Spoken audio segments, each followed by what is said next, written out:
कुकुर बरोबर सुंगत जी यानी पोरी आजकल कैसन महर महर माथे की के सुंगत रहे हो। वो 350 वाले बॉडी लोशन लगाए हो ते करती थी महर महर ममात है।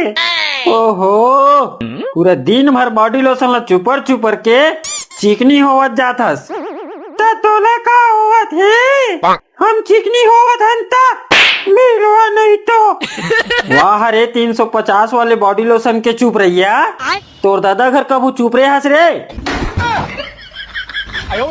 मोर दादा है तो 1,000 1500 वाले लानत रहीस वो ते काला जानबे। वाह रे मोमबत्ती पिघला पिघला के चुप रहिया हो तुमन 1,000 के 1500 बॉडी लोशन चुप रू रे।